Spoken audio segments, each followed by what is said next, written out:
Digo en el prólogo que el libro que presento no es un libro de historia, no es un libro de memorias, es... si alguien me preguntara cómo han sido las cosas en él en estos años, esta sería mi narración, se lo contaría así. Es de alguna forma la historia, o una determinada historia, tal como yo la he vivido, tal como yo la he entendido, dentro de ese proceso, naturalmente, de selección de información y de datos que todos hacemos. En el original en euskera reivindicaba en su título, reivindicaba la veracidad del libro, Gauzak Horrela izan ziren, y afirmaba también la subjetividad. Por tanto, sin duda habrá otros agentes, otros actores, otros observadores que respecto de estos procesos tengan una visión y un punto de vista distintos, como es normal, y desde luego creo que es bueno que todos esos puntos de vista se vayan plasmando siempre con respecto a la verdad. El libro es fundamentalmente narrativo, cuenta cómo han sido las cosas, pero concede un espacio importante a documentos, resoluciones y textos que explican la evolución de ELA. Estos textos en algunos casos van en el texto principal, en otros van a las notas. Bueno, pues el lector, digamos que tenga cierta prisa, pues se los puede saltar, pero yo creo que son importantes para entender los procesos, para entender por qué se toman las decisiones, para entender desde qué reflexiones se parte para llegar a las conclusiones a las que se llega. Los tres primeros capítulos quedarían fuera de la acotación temporal del título, porque se refieren a los años anteriores, al tercer congreso, un tiempo complicado, un tiempo pródigo en grupos, pródigo en escisiones, un tiempo de renovación ideológica que culmina con el acuerdo histórico entre la ELA histórica, la ELA oficial presidida por Manu Robles Arangui, y el grupo de sindicalistas del interior cuyo líder es Alfonso Echevarri.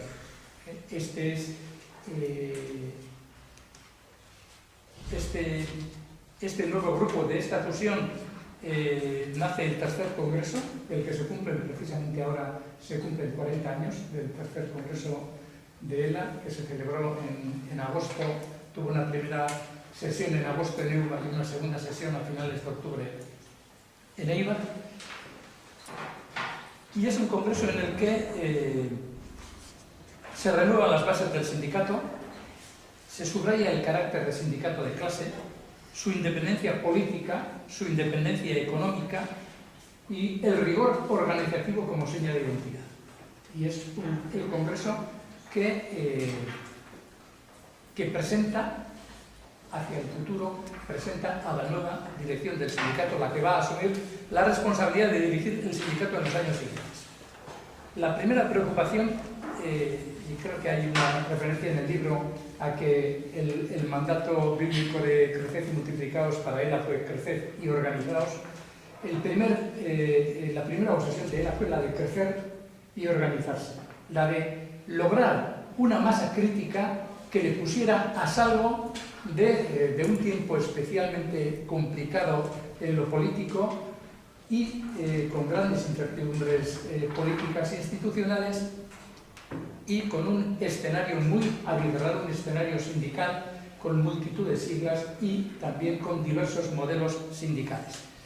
Una vez que ELA consigue, la verdad es que lo consigue pronto, ya en 1980 ELA consigue ganar las elecciones sindicales, ELA se lanza a la tarea de la institucionalización. Él es consciente de que el marco laboral aprobado en la transición, aprobado con la Constitución, el Estatuto del Mejoramiento, es claramente insuficiente, sobre todo en el ámbito de las relaciones laborales, y entonces su obsesión, se puede decir que en los años 80, sobre todo en los primeros años 80, es conseguir la institucionalización del ámbito que les es propio, de la institucionalización del conjunto de Euskadi, pero sobre todo la institucionalización del ámbito de las relaciones laborales. Y ahí entra el enorme esfuerzo que hace ELA en la defensa de ámbitos de negociación, en la apertura de ámbitos de negociación, por ejemplo, en el sector público, en el establecimiento de foros institucionales de diálogo, como es el Consejo de Relaciones Laborales, en los procedimientos de resolución de conflictos, como el PRECO, en acuerdos en materia de seguimiento de elecciones sindicales, etc. ELA va tejiendo todo un entramado fundamentalmente a base de acuerdos que vayan dando cuerpo a este marco vasco de relaciones laborales. Ha sido la prioridad de los 80. A finales de los 80, bueno, a finales del año 88 más en concreto, se produce un hecho traumático en la historia de ELA, que es el relevo en la Secretaría General de Alfonso Echeverría, la persona que había guiado con mano firme y con intuición y con enorme clarividencia todo el proceso de ELA hasta ese momento. ELA era, en aquel momento era ya de forma clara el primer sindicato de Euskadi. ELA era una organización que gozaba de buena salud y sin embargo se produce este cambio. Es un relevo que no cambia las señas de identidad, la orientación, las opciones ideológicas del sindicato, cambia solo una cosa, cambia la forma de estar del sindicato. El relevo del año 88 abre el sindicato. El sindicato se convierte en una organización abierta a la sociedad y a nuevos compromisos. Y con esta nueva actitud abierta, el sindicato aborda los 90. Los 90 ocupan la parte central del libro. La parte central y la parte más extensa del libro está dedicada a los 90, en los que ELA, por una parte, inicia un proceso de reflexión sobre los cambios que se perciben, los cambios que se anuncian.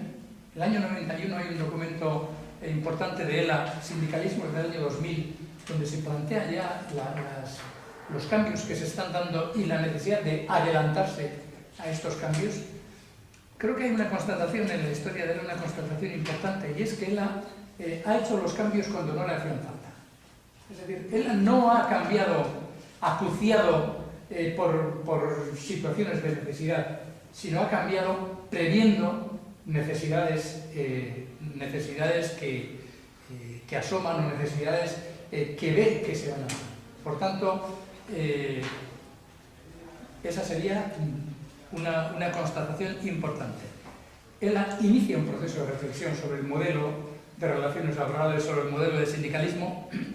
En los años 90 él asume el mayor compromiso político, apura hasta el límite las posibilidades del marco jurídico vigente. Hay dos capítulos en el libro, uno dedicado a la reforma del artículo 84 y otro al tema de la formación continua, donde se ve cómo ELA hace lo posible y lo imposible para extraer todas las posibilidades del marco jurídico vigente para intentar llevar su proyecto adelante dentro de los límites y dentro de las posibilidades que le da el marco jurídico vigente. La conclusión realmente no es positiva, la conclusión es descorazonadora y de ahí ELA va a terminar abjurando de este marco jurídico. En los 90, finales de los 90, intenta un acuerdo sobre el empleo en el Consejo de Relaciones Laborales, probablemente la última gran ocasión de un acuerdo social.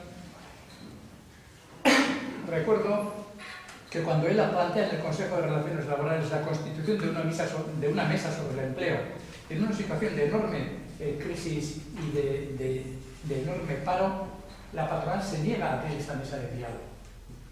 y solo más tarde, cuando la presión social y también la presión política es insoportable, acepta abrir esa mesa, aunque, salvo algunos pequeños acuerdos parciales, se niega a seguir hablando de lo que los sindicatos demandan, que es hablar del tiempo de trabajo. En los 90 ELA revisa el modelo de alianzas sindicales vigente hasta el momento, era un modelo A3 con UGT, con comisiones. En los 90 se pasa a un modelo que pivota sobre la relación entre ELA y LAB, luego la relación con otros sindicatos menores. ELA se enfrenta al pacto de Ajuria Enea, que prescribe el absoluto aislamiento de la izquierda abertzale, y frente a eso ELA plantea la vía del diálogo y la negociación. ELA es sacudida en los 90 por el asesinato de varios militantes. Hay un capítulo Tiempo de Tribulación que yo creo que es muy duro y refleja pues, la dureza de ese tiempo para ELA. Y tiene que soportar la presión política, la presión mediática, la presión social para que rompa con LAB, precisamente al calor y en el clima emotivo que naturalmente hacen surgir hechos tan terribles. Y en los 90 también ELA apura ya formalmente del Estatuto de Gernika, que en su momento había apoyado, aunque fuera críticamente, y hace un llamamiento a la colaboración de las fuerzas que están por el derecho de autodeterminación. Y por fin, en los 90 se produce también Lizarra Garasi. Hay un capítulo muy extenso en el libro donde explica el proceso de Lizarra Garasi desde el punto de vista de ELA, con sus luces y sus sombras. El nuevo milenio empieza con la ruptura de la tregua de ETA.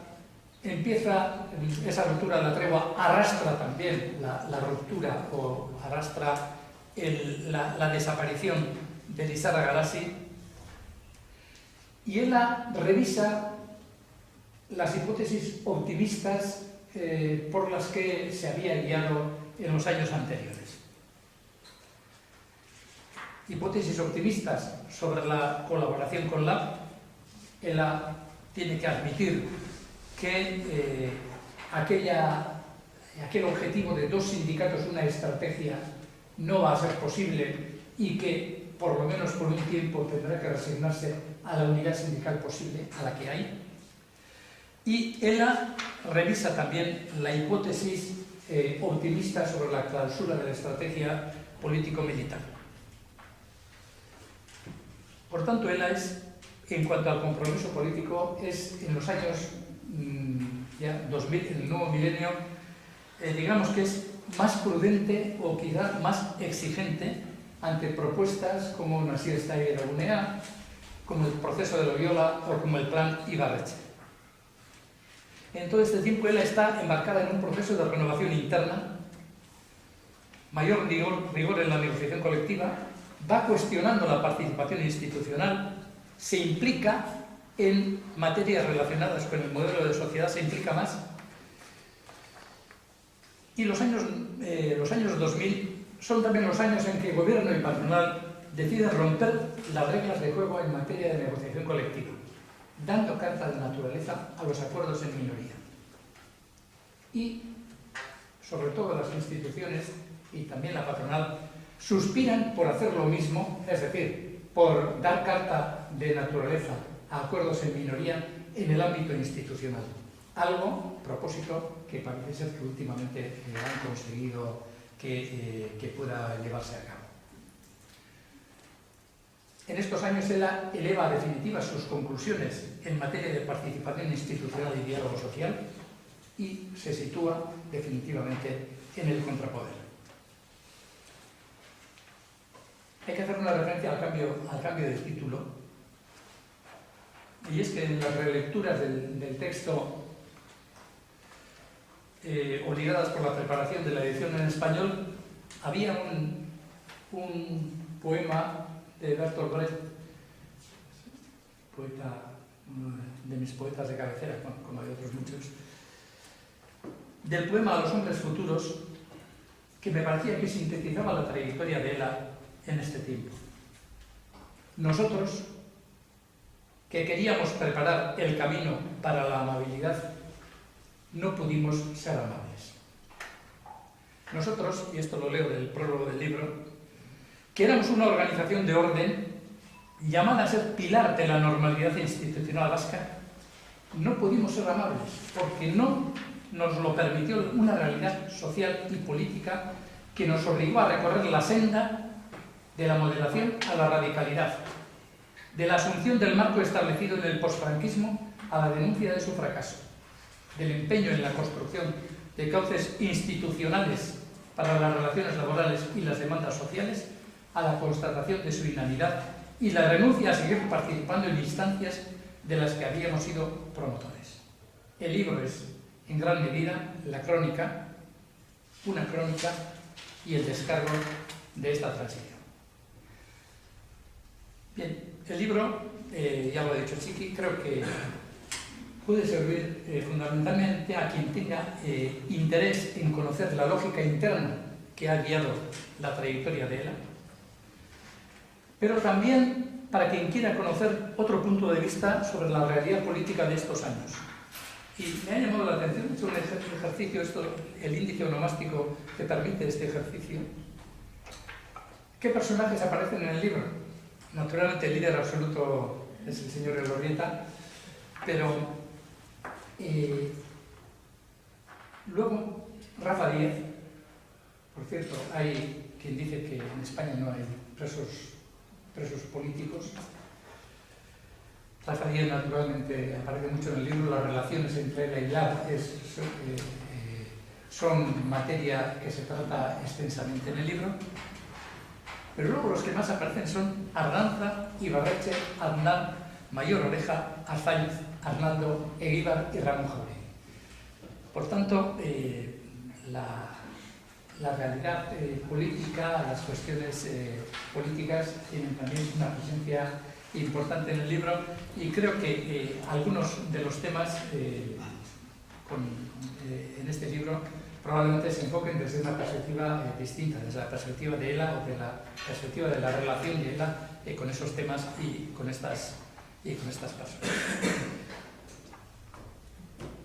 Pues nada más, el libro está ahí, los libros no son para contarlos, sino para leerlos.